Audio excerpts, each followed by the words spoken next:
Hi there. Hi there, everybody. It's me, Vermin Supreme. Welcome back. This is indeed Super Tuesday, a series of I don't know what it is. It was like some sort of show that I'm doing apparently, and the premise is as follows. I am using it to talk to various parties, political parties, people about their political parties, and we tease out what they're all about. And then I destroy them with facts and logic. Yeah. So yeah, that's it. So that's the premise. Like, I'm running for president, or I'm thinking of running for president, right? Haven't announced yet, haven't declared yet, but I'm using this opportunity as an exploratory committee where I'm looking around at different parties to run. Okay, that's the premise. All right, okay. And so we have different, last week, I think we all know what happened last week. I destroyed her with facts and logic. And this week, we are going to speak to a upstart, a newfangled, newly founded party, if you will. And we are going to find out a whole lot about this party tonight. And I'd like to get down to it, I guess, and give Mr. Steve Scheetz an introduction. And hey, everybody, it's Steve Scheetz, man. Check him out. And thanks for being here, Steve. I appreciate you having me on. Thank you for having me on, Vermin. Oh, absolutely. And it's great to have you. And it looks nicer almost where you are behind you than my real woods here. So that's nice. That is my backyard. It is a picture, but it is my backyard. Oh, it is an actual picture of your backyard. Mm-hmm. That is very meta. I like that very, very much. So of course, last week, I was checking in with the state of the Libertarian Party, if you will. And I think we can all agree that it's a little bit of a dumpster fire. Now, I'm not going to say that about your party until we find out a little bit more about it, of course. But this party that you have invented, made up, created, it's not a spin-off, because it's certainly not a spin-off. It's more it's more of a result, a response. So if I may, you may. Right. Thank you. Please. The floor is yours. When we started in 2019, this was the second time I was elected the chair of this Libertarian Party of Pennsylvania. We had decided that we wanted to change the way things were. The party as it was non-functional. It wasn't bringing in money. It wasn't really accomplishing any goals at all. It was just sort of there.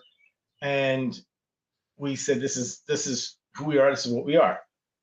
So in 2019, the plan was to change everything. We decided to go with a completely new data server system, a new website. We started raising money for real. Even though we didn't have much to sell, we had an idea and a plan of what we wanted to do. We wanted to elect libertarians to office. Mm-hmm. And the idea behind that is to show people that we can work with other people, governing our homes, governing our communities, and showing people that we're not crazy. We're actually decent people. We're professionals, and we want the best for our kids, for our families, etc.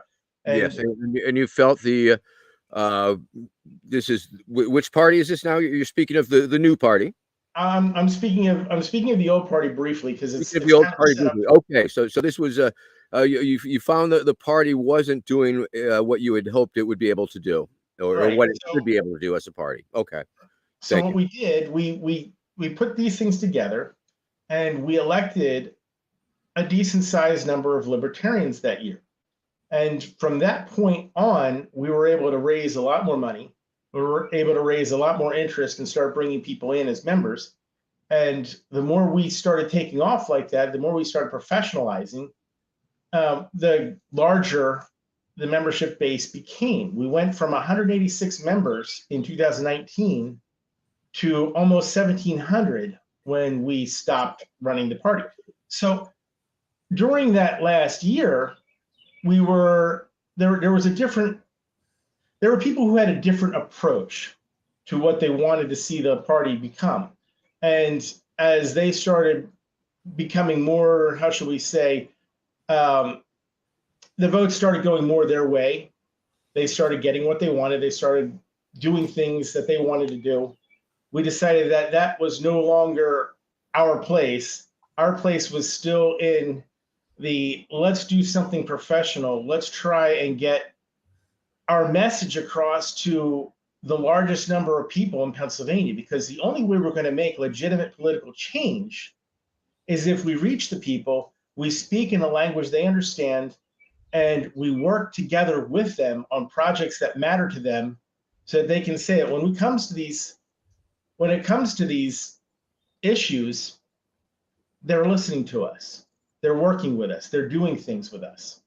Right? So that was the ultimate goal behind Keystone, was to build a party of like-minded individuals who were going to continue promoting smaller government. We're going to do things like part-time legislature. We're interested in term limits. We're interested in stopping corruption. There's a lot of different things that we're interested in that we believe independents, Democrats, Republicans, as individuals, are interested in hearing. So that's where we're at, and that's what we're trying to do. Interesting. Now, how did you come to the conclusion that forming another party was indeed the most efficient or effective means to your end? It was a really simple thing. When we were in the party and we were trying to make things happen, people were trying to stop us from trying to make these things happen. And we wound up in a place where, in order to make things happen, we had to just work on these projects ourselves and, not include them, or things were just going to stop. And so there was no other pre-existing party or organization that was simpatico to your wants, desires, and needs? Not precisely. And when the positive thing about building a new party is you're starting from scratch, and you're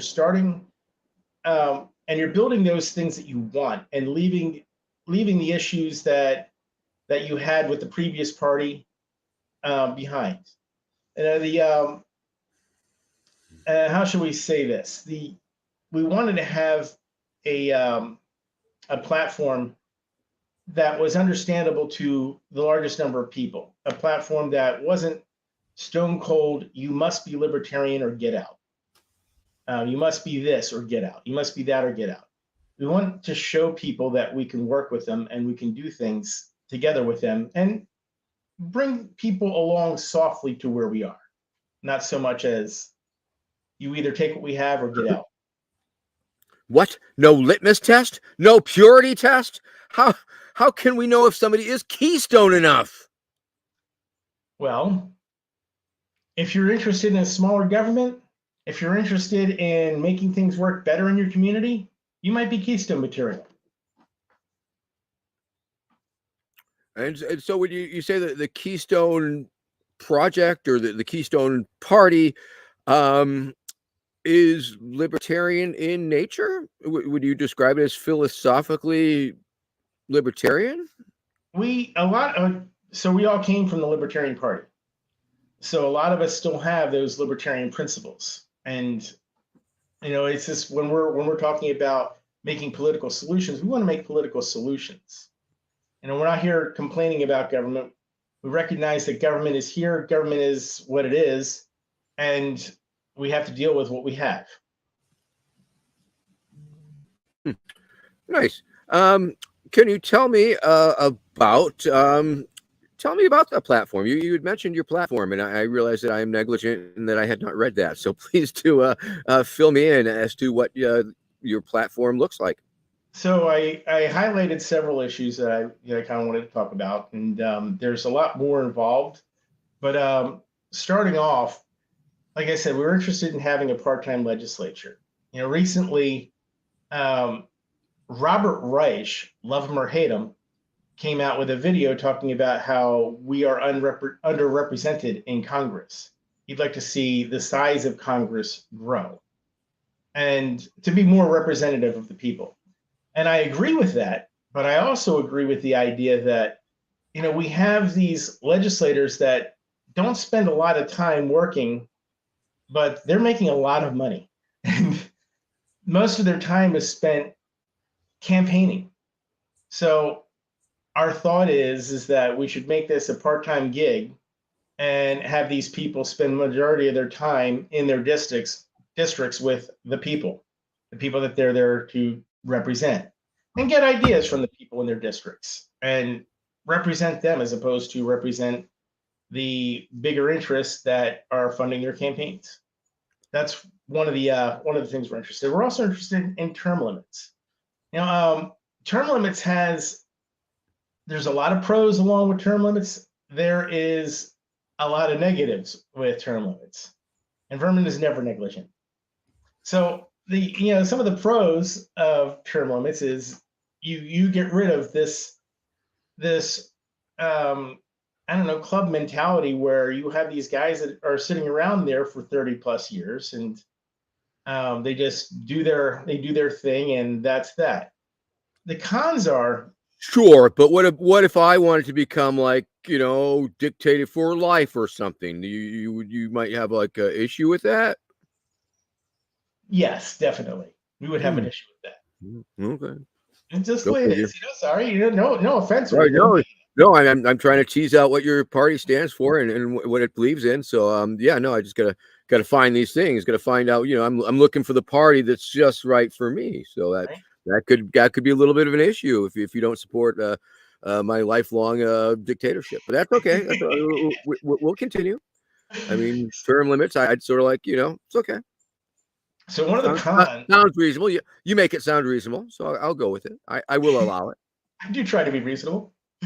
So one of the cons you have with term limits is you wind up with politicians who don't necessarily know the job quite so well.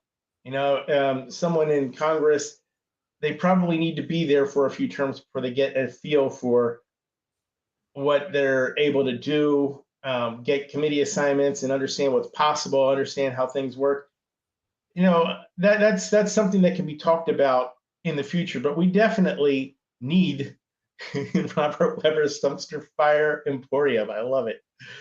So anyway, basically what we want to do is we want to try and tease out and have that discussion as to what term limits are, how long they're going to be, how many times people are able to serve in the same office, that kind of thing. We don't have that discussion right now.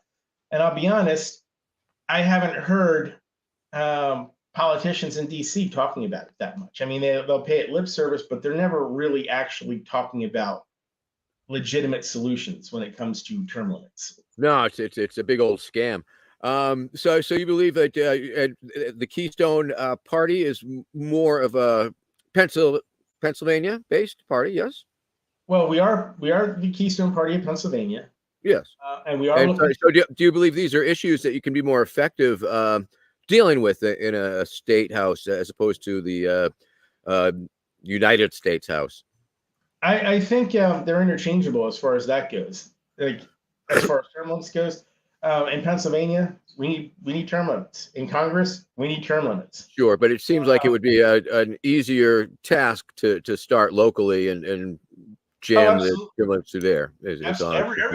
Everything that we're doing in Pennsylvania, as far as the Keystone Party of Pennsylvania, is designed for us to build credibility. And the way we build credibility is to elect Keystone Party candidates to local offices and show the people that we can do this. And we started working on that before, and we're starting to work on it now. It's what we need to do. It's what we should be doing, and it's what we are going to be doing. And we're. Have you had any electoral success so far? Not as of yet, but we just started. Just started. Brand new. What's taking you so long? We want immediate results. We hope to have a few people elected this year. It depends on where they are and how motivated they are as candidates as to whether or not we're Tell me a little bit about ballot access for an up and coming party like yourself. So ballot access is actually in our platform, and one of the biggest problem that we have as a challenge party is the lack of. It's impossible for us to have electoral fairness. It's just really not possible because you're welcome, Avery, because the Republicans and Democrats, they have so much money. It's completely ludicrous to say that we can have a fair playing field. But what we can do is level that playing field when it comes to ballot access. And there's a lot of challenge parties in Pennsylvania. There's Constitution Party, the Green Party, Libertarian Party, Keystone Party.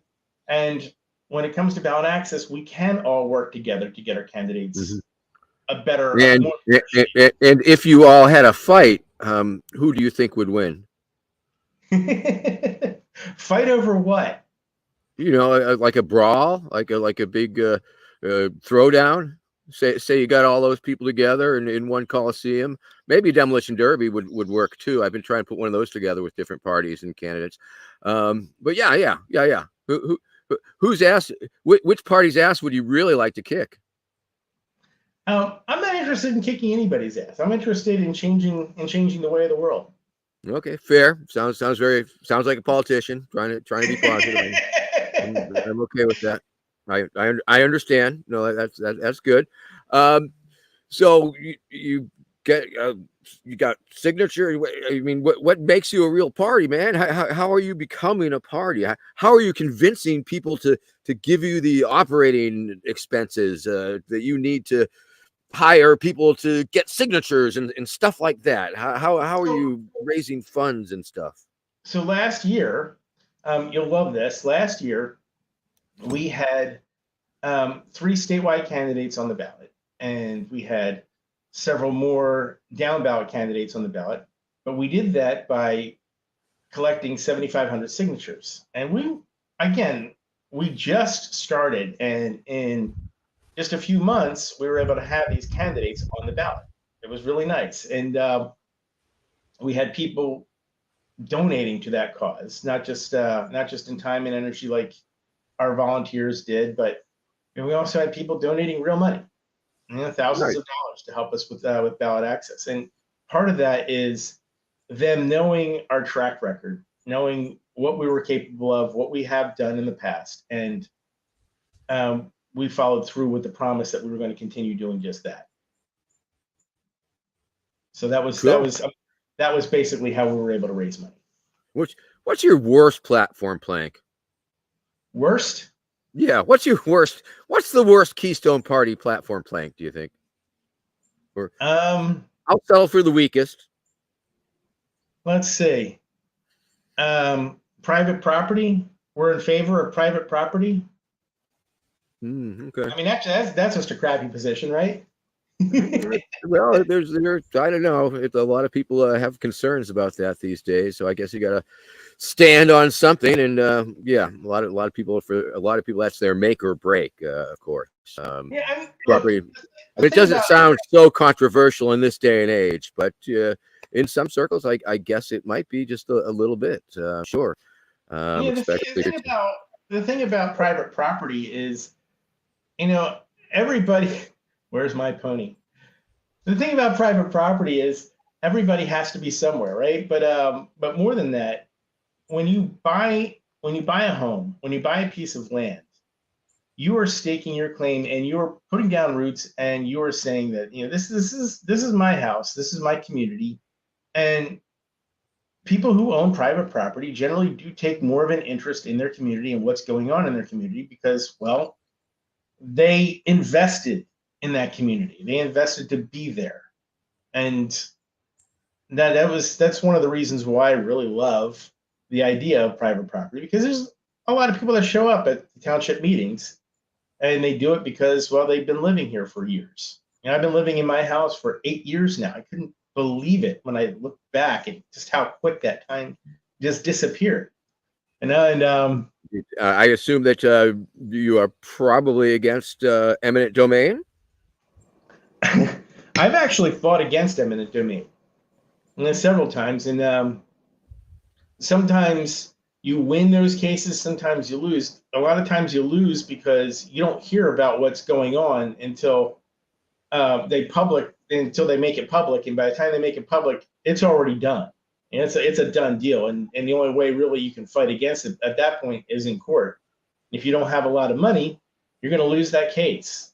Eminent domain sucks, and it really is just theft. They take people's land and they now let's say that that's a position that you hold, and the positions are different, or not necessarily are can be different from a platform, correct? Difference. Okay, so that's I'm glad you brought that up, because that is my position if I'm running it for office as a candidate. That part is not in our platform. That's right. That's pure unadulterated Steve Scheetz there. Sure, but a natural extension. Yes. Well, I won't ask you any questions where you personally stand on things. Then I guess I was going to ask about squatter. I was going to tease out squatters' rights, where you might stand on squatters' rights, because in some places, if if a landlord or an owner, a property owner, is negligent or just not enforcing or exercising their property rights, then theoretically a squatter could come along, and ultimately it would become their homesteaded piece of property, as it were. It's very, I sort of like it. I can understand it, but I can see why some people would be against it. How about you? Or where do you think that falls on the respecting property rights? So that's one of those issues that you can go either way on, but at the end of the day, I kind of lean towards the right of the property owner. Yeah, I mean, I guess in some situations, the would-be squatter actually pays the property taxes, which makes it a little slightly different thing, I guess. If the squatter is paying money to be there, then that's a different story. Again, that's something. It'd have to be on a case by case basis. Okay, yeah, let's ditch that. That's fucking minor. We're going nowhere with that.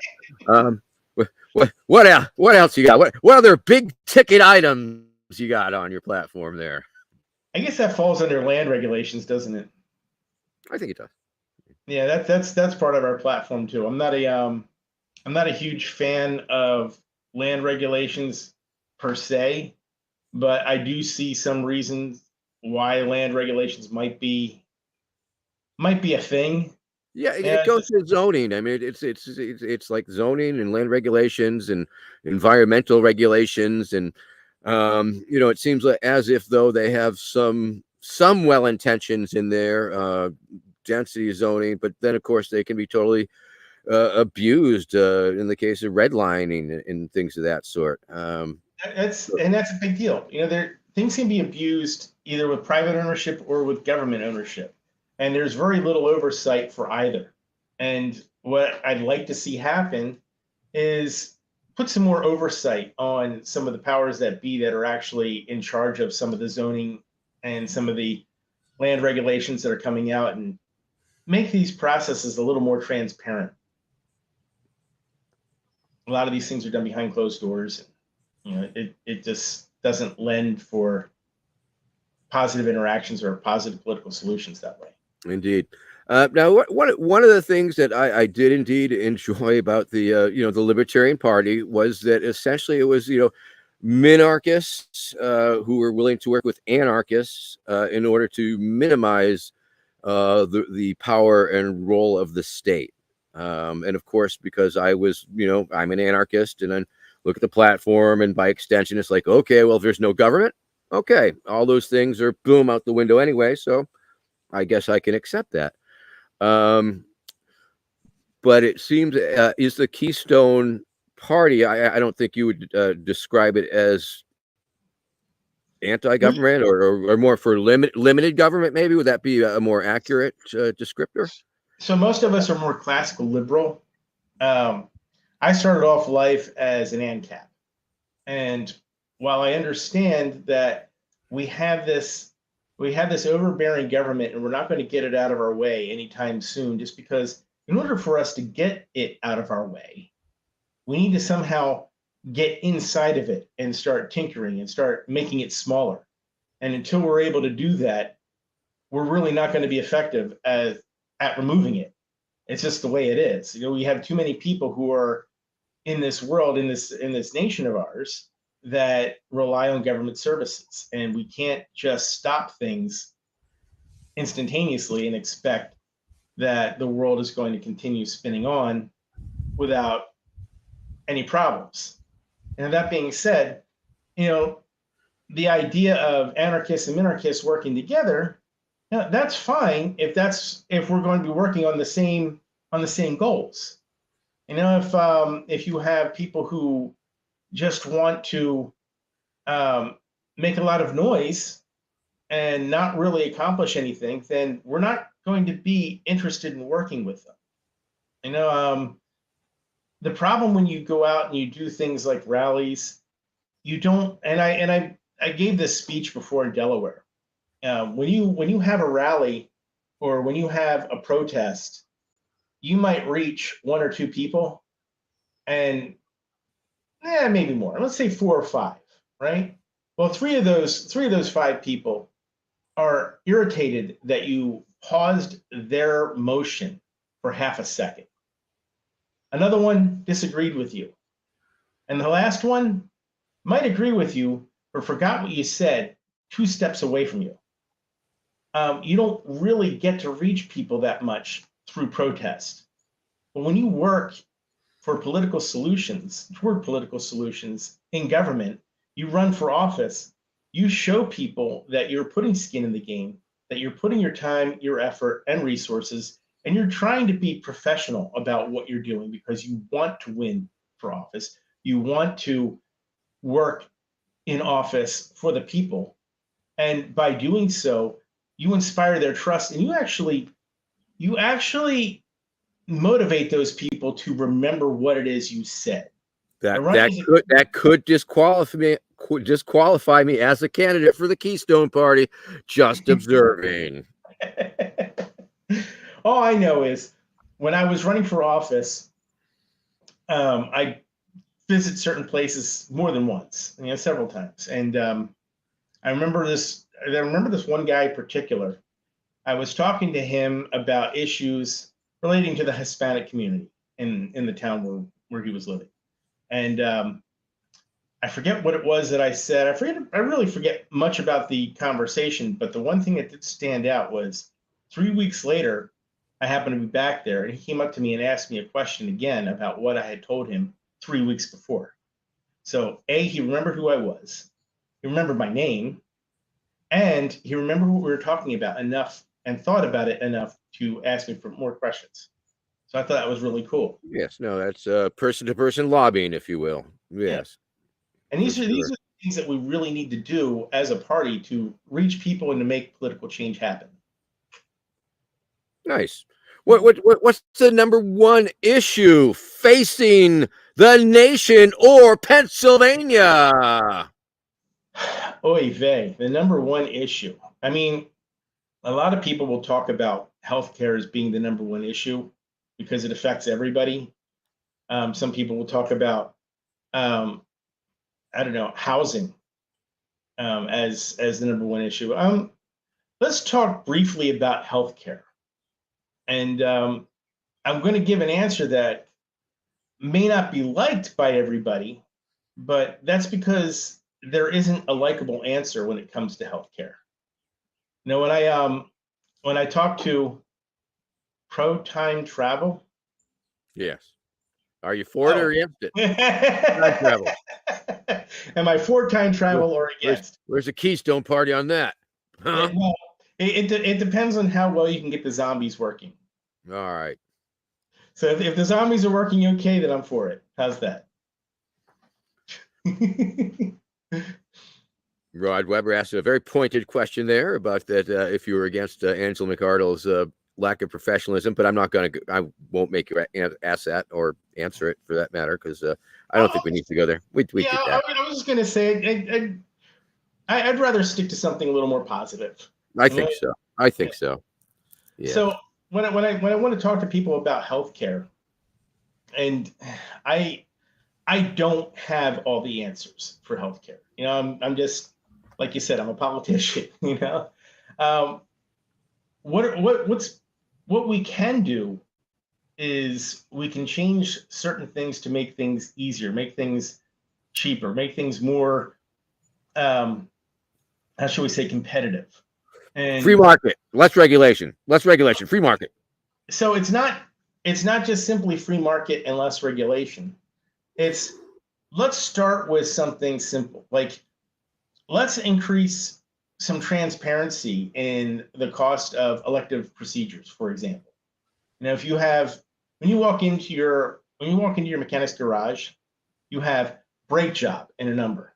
You have wheel balance and a number. You have a whole bunch of different things that you can do to your car and the price that is going to go along with that service.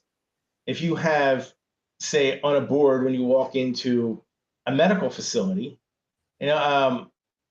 MRI, 1,000, CT scan, 2,500, and just go down the list of what have you. As long as it's not an emergency service, you should be able to shop around for which CT scan is going to fit your budget. And with that, you might find that prices go down and the quality of services go up.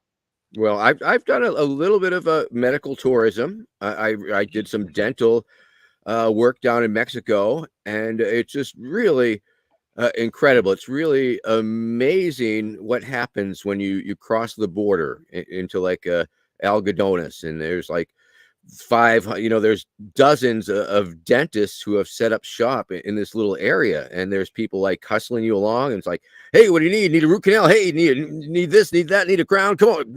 And they quote you prices, and you just sort of price shop, and the price is just so incredibly so much cheaper than half a mile on the other side of the border. I mean, it was really striking, and it's like, I mean, is it lack of that they don't have to get the insurance, or I'm not sure. There must be the factors, or the overhead is so much less that they can do it so much cheaper. That they don't maybe they don't have the student loans that U.S. doctors do. It's just the stark difference between what medical services cost right across the border. It's really incredible, shocking, stunning, inexplicable. How does it work? Well, I mean, part of it has to do with insurance companies and other parts of it has to do with supply and demand. There's a lot of contributing factors, and without looking at everything and coming up with a multi-pronged approach to something, then you're going to be where we are right now and have something that's not much better than what we have. So you said, I'm sorry, I didn't mean to interrupt. But I did want to ask, you did say that you were an ANCAP at one point, and I was wondering if you could just give me a little personal anecdote about how you stopped that, how you overcame that. It wasn't so much overcoming that; it was just recognizing the reality that the philosophical ANCAP is never going to overcome the reality of what we have and what we have to deal with. We have people, and the issue with being an anarchist of any kind is that you have to have everybody on board with you philosophically if you're going to make something like that work. And short of that, you're going to have some people who are miserable because they're not ANCAP. They want to do something else. And unless you're able to get everybody on the same page, it's simply not going to work. So my thinking is, let's just do something that can work. And that was how I moved from being ANCAP to full-blown politician. Let's try and make something work. Nice. And how I mean, it's a simple, but how does the Keystone fundamentally, how is it fundamentally different than the Republicans or the Democrats? Well, the Republicans and Democrats, they're interested in increasing the size of government, but it's more than that. They like the idea of having government in charge of, in the case of the Republicans, people's lives, and in case of the Democrats, people's finances. Right. So that's one of the key differences. But at the same time, where the Republicans say that they are for fiscal responsibility, they've demonstrated repeatedly that they're not so much. And everybody who talks about this issue or that issue and says, well, the Republicans are better on this than Democrats, and the Democrats are better on this than the Republicans. The reality is they're all politicians, and they're doing several things, but most importantly, trying to get themselves reelected. That is their key goal. And that's the primary mission of government, is to get the politicians who are there reelected. As Keystone, we're trying to solve problems and create legitimate solutions for people that people understand and people can actually get behind. So that's the key differences between Keystone and Republicans and Democrats. Not saying that we disagree on all the issues or agree on any issues, but just so we're clear, we have certain goals that aren't really necessarily the same. We want to solve problems, and they don't. Okay. Now let's also tease out the difference between why do you believe, or the Keystone Party believe, that a political party is a more effective or viable entity than, say, a charitable organization, if you will?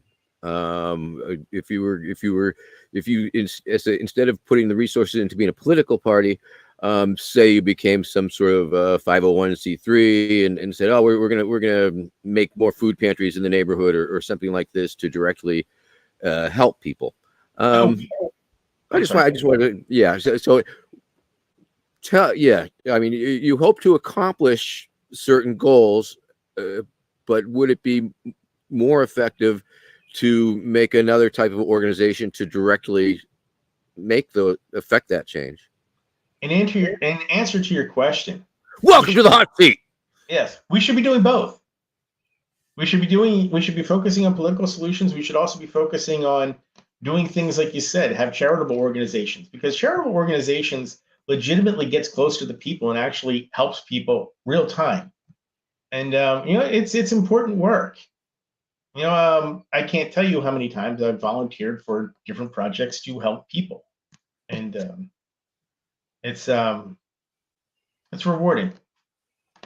So I do hope everybody decides at some point to volunteer for projects like that. They're worthwhile. I think so. I concur. Of course, I'm from the mutual aid school of mutual aid and helping one another, help ourselves, and on like that, and that sort of framework. But yeah, big proponent. And of course, a big part of my run during the LP, if I can reference that, was indeed to try and jam that down those fuckers' throats and let them know. And a fun side note that I'll share with you, Steve. For many years, I was very hesitant, nay, leery of bringing up the phrase mutual aid to libertarians, because I was afraid they would take it and bastardize it like they did to the term anarchist.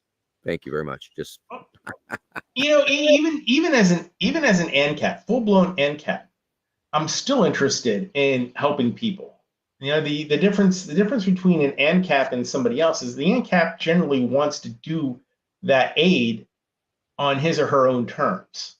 Meaning we don't want to be forced into doing these things. and I don't want to force anybody into doing anything either, because look, you give your best volunteer work when it's voluntary, and I'm just hoping that a lot of people are more interested in doing so. So cool. Thank you. Thank you. I don't know if that was a little detour, but or just a philosophical aside. I don't know, but yes. let's see what else you got going on, man. What else you got? What else? What else a Keystone Party got going on? What else you got cooking? Have I mentioned anti-corruption? You're The you're against anti-corruption? no, I'm against corruption. You're for anti. You're not for corruption. You're for anti-corruption. Correct, sir. You don't like corruption. So here's one of the problems that I've had with Congress for a long, long time. That is, they're able to invest their money based on a vote that's going on in Congress. And that's not considered any type of conflict of interest. It's illegal for them to do it. It would be illegal for their aides to do it. And I'm thinking to myself, if it's insider trading for a congressional aide to do it, it should be insider trading for the congressperson to do it. And for some reason, even though that gets brought up every so often, nobody seems to be interested in doing anything about it. Yeah, it should be one thing or the other. It should be corruption or term limits. Yeah. I mean, one thing would take care of the other. If you had term limits, corruption, whatever. It's only for a few terms, and it would be okay. We can do both. Yeah, why not both? We can do both. So, the other thing, one of the things that a friend of mine brought up to me, Ryan, who you may know, he was talking about the budget process that's going on and the debt ceiling and one of the deals that they came up with. And according to him, based on the letter of the bill, they are going to actually cut 3.7% of the budget. I'm sorry, the number that was the budget for 2023 is going to be cut 3.7% and applied to 2024. So fiscal year 2024 will be 3.7% less than fiscal year 2023. Which nowhere, huh? Nowhere as cool as a $1 trillion coin. That's a good point. That $1 trillion coin is pretty epic. Talk about ludicrous. Mm-hmm. But I think that would be really awesome if that is what actually happens. The coin, you mean? Yeah, I'm not holding my breath, but 3.7% would be really cool. No, I thought you were talking about the coin. Oh, the coin would be pretty cool too. That would be, yeah. I'd rather see the coin. Just don't drop it down the sewer once you get it.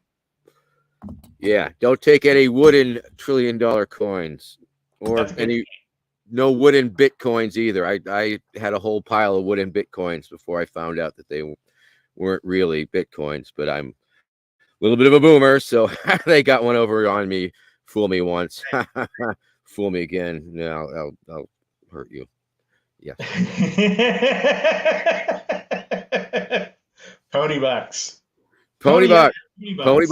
So I assume that the Keystone has an energy policy that involves either zombies or ponies. Would that be definitely zombies? Definitely zombies. We must have zombies. Zombie power. Zombies. Is that a position? That's a position paper, or is that something that it's in the platform? No, I'm just playing right now. You're okay. As far as an energy policy goes, we don't in our platform we don't actually have something in there, but I do have something to say about the energy issues. So we have a lot of politicians of late talking about how they want to have everybody driving electric cars by 2035, I guess, and making the purchase of gasoline powered cars illegal at that point. So what they don't what they don't actually say, because either they don't know or it doesn't matter because they're not going to be in office at that particular time to worry about it, is that the infrastructure, the electric infrastructure that we have in the United States is not up to the task of the extra strain. We have right now we have a 2-year backlog just for power transformers. And in fact, every time you hear one of those blow up in the distance, they have to take one from a job that it had already been allocated for and kind of rob Peter to pay Paul just to keep things going. Yeah, So, no, it's crazy. It's just wild. Yeah, so many moving parts. You know what I'm saying? There's so many moving parts that are keeping this mess happening. It's really hard to even like get a good grasp on it. You know, I mean, let alone pick out any little particular part of the puzzle that we hope to be able to affect some sort of change with. And even then, look out, people. So, but don't give up, kids. No, the future is yours. The world is your oyster, and by that I mean it is a bivalve mollusk. So don't give up. Don't give up. There's people working with you and for you all the time. Keep the faith, baby. And how about reproductive things? Have you stepped into that particular issue as the Keystone Party? as the Keystone Party, we leave it to each individual candidate. Okay. You know, because it's one of those issues that I can't tell you. We had arguments over that particular issue just amongst ourselves. And I bet I understand that was one of the sweetest things about that particular plank in the LP platform as it stood, was that it just allowed people to make up their own decisions and recognize it as a powerful issue, and that the government should stay the fuck out of it. While I absolutely hated it, I just I don't know what happened afterwards was not really good either. So here we are. Oh no. Yeah. True. Here we are. Here we are in the future. So back to energy, if I may. Energy, man. Them zombies, yeah. So there's I've heard a lot of really positive things about thorium molten salt reactors. There's other innovative solutions to power that can be very, very helpful. And I think we should be exploring new and innovative solutions to the power and the power grid, and hopefully getting that on track before we start doing pie in the sky nonsensical dreams. Yeah, I mean, I don't mind getting rid of all the cars. Obviously, that's been a big part of the Ponotopia project, is replacing the transportation infrastructure with pony-based transportation. We've done it before. We've done it. We can do it again. It's not just a pipe dream. It's not some golden age in the past. No, Pony Express was real. I haven't named my pony yet, I have to admit, but he is sitting in my living room. Oh, good. Yeah. Oh, good. You've had a while. You've had a little while to name that poor pony. Yeah. I had since 2019 to name that pony. Wow. Where does the pony time go? I don't know. It's amazing. It really is. Keystone beer? You drink Keystone beer? I do not. Do not. Yeah. And you took the Keystone of the Keystone State. The Keystone name is from the Keystone State. Yes. So not the Keystone Cops, I'm assuming. Correct. Now the Keystone came from, believe it or not, the actual Keystone. It was it was mentioned in history that it was just this. So an engineer created this idea, and everybody that looked at it was like, "What the hell is that?" It didn't really look right. And then once they put it in place and saw that this bridge, when leaning against this one rock, was so much stronger than it was without it. That's the idea behind Keystone. We're here to build bridges. We're here to strengthen our voices, strengthen our plans, strengthen our options. And we want to be here for the people. We want people basically to lean on us. Hi, Carol. Let's see. I guess Keystone probably doesn't have any real point of even thinking about international issues. No, I mean, is that worthwhile to pontificate on even, or So is that beyond the reach and scope? it was interesting Nothing wrong with that. when I thought about running for U.S. Senate a while back. I was in a forum, an international forum, Mhm. talking about women's rights in Afghanistan. I don't really have the ability to talk about that right now, just because my brain is just not there. But at some point, I wouldn't mind revisiting that issue, because it's there are a lot of global issues that we can talk about that are really cool. There sure are. There sure are. Like I say, it's a small world after all, but it's a big old world with a lot going on. And And it yes, also there's a lot of things that do affect us here, even though we try to admit that, even though we try to say it doesn't. So take oh that yeah, for what it's oh yes. The uh, climate change. Keystone got a feel on that. worth. Not that I'm aware of. I could be wrong. We do plan to go national. Somebody Hmm. just asked that question. Ooh, okay, Duck tempo. really? Yes, we do plan to go national. And well, Hmm. part of Can it you has do that? Can you make all the United States, Pennsylvania? we don't have to make the United States Pennsylvania, and we can.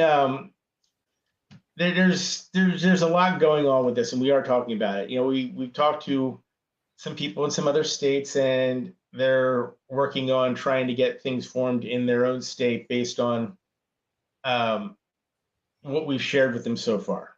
And I I don't really want to push this too much, only because I don't want to jinx it, and I don't, you know what I mean.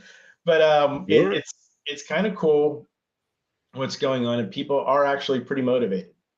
Nice. We, Well, we, good luck with that. Good luck with your expansion ism there, if you will. it's not even so much that I'm not trying to expand my own influence. I'm happy being Steve Scheetz in Pennsylvania. I want to help other people do their thing in their state.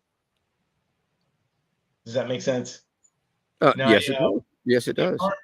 part of the positive thing about having a national organization is that it makes it easier to get volunteers for federal campaigns. When you run a federal campaign, volunteers that are involved with the state party are actually forbidden by law to work on those federal campaigns. You have to have a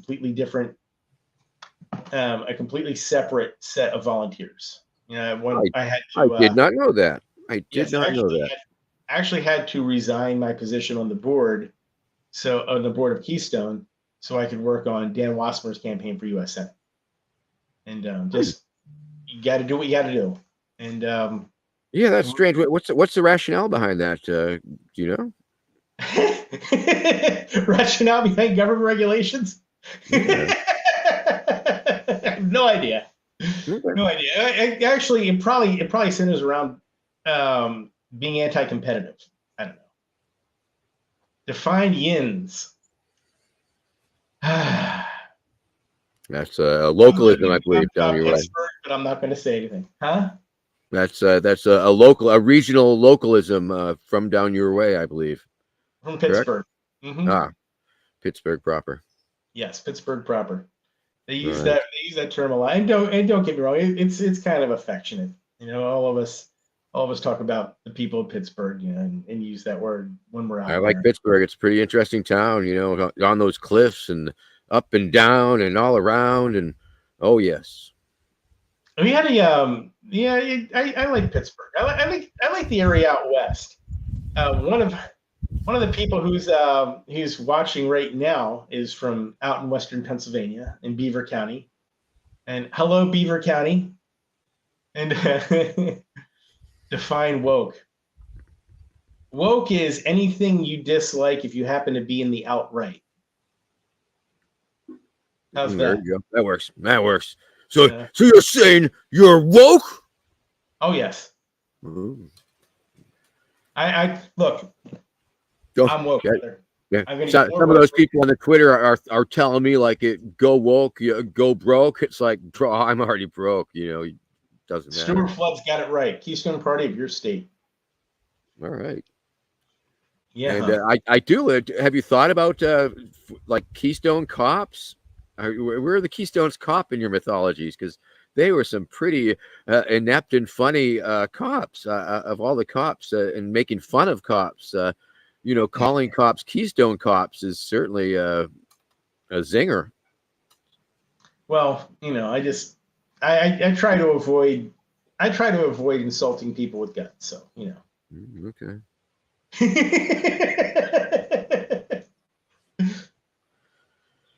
That's cool. That's well. This has been most informative. Most informative. I feel like getting a real feel for the Keystone Party of Pennsylvania, soon to be the world, and yeah, looking forward to see what the future holds in store for y'all. Well, I do. I think it's still a good thing. Thank you. But anyway, the when we started Keystone, we took a lot of the problems and we decided to change the way things were and do things a little bit differently, just to make things go a little more smoothly. But what we found out.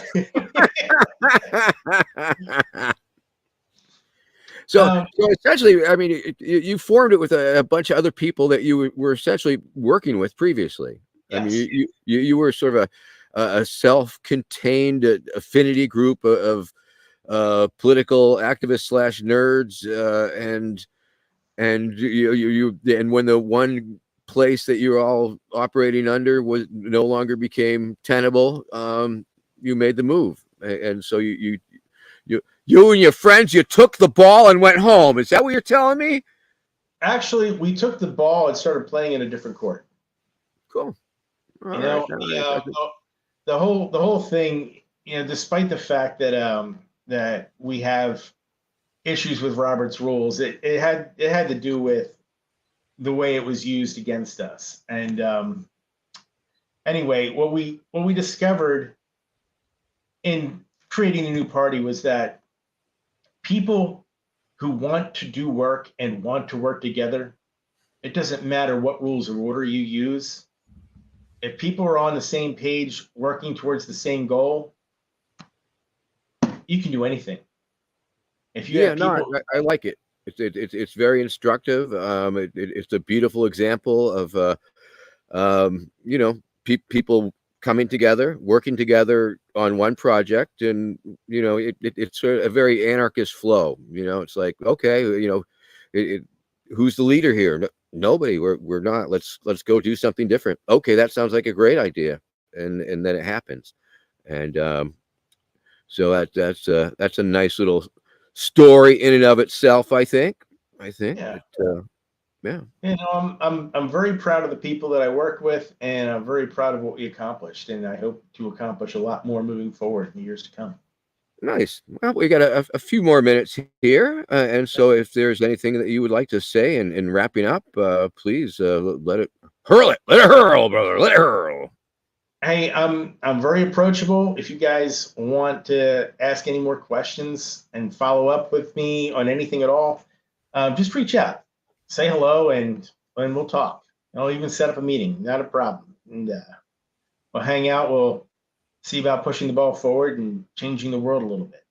If I'll change the world for the better, then we're doing a good thing. Little bit at a time, incremental change, better than none. Creeping along. I mean, what we're up against. Yeah. It took a long time to get to where we are, and it's going to take a long time to fix the problems that we have. There's a lot of people who think that we can instantaneously change things, and you just can't. You just can't change things on a dime, man. You have to inspire trust from the people as a whole and get them behind you. If you get the people behind you, you can accomplish anything. But it takes time, it takes work, and it takes effort. And that's what Yep, we're here I think I will go plant a tree that I will never sit in the shade of. I think that's what I will do. Indeed. I have a couple of those. But And yeah, it is planting seeds, and yeah, there's yeah, cool. All right, well, thanks for saying lots of profound things, and getting us all thinking, and inspiring and shit, and and filling us in on the Keystone Project. And I'd like to thank you very much, Steve Scheetz, for appearing on this exciting week's episode of Super Tuesday. And I hear that we might be getting a theme song one of these days, and title graphics, and well, we got some title graphics, but things, it's production value. So I thank you. You've been a very good sport. I thank you very much for coming on board, and we will be talking. I'm sure my people will be talking with your people, and we'll see what we can get going on, see what we can get happening. I mean, I still got to talk to a lot of political parties, but you're out of all the ones that I've talked to on this series here, you're definitely like in the top one for sure. Absolutely. Okay. I mean, last week was fun and all, but yeah, it'll be good. We'll be having good times, and I appreciate your time, and thanks for coming on the show, and stay out of trouble. I appreciate you too. Thank you so much. Don't be taking that corruption. Don't do the corruption thing. Don't do it. It's definitely a plan to stay out of the corruption thing. All right. Yeah. All right. Well, thank you very much. And I guess I'm trying to wrap it up here, but we hit the 1 hour mark, so I guess that's a good place to wrap it up. Dave, if you're out there, I guess we can play the theme song or outro or not. That's okay too. Okay, could be one of those awkward shows where we're just like, okay, we're waiting for it to end, and it doesn't really end, and then we pick it up and we start talking about other things. So that's okay. We can definitely talk about other things. All right.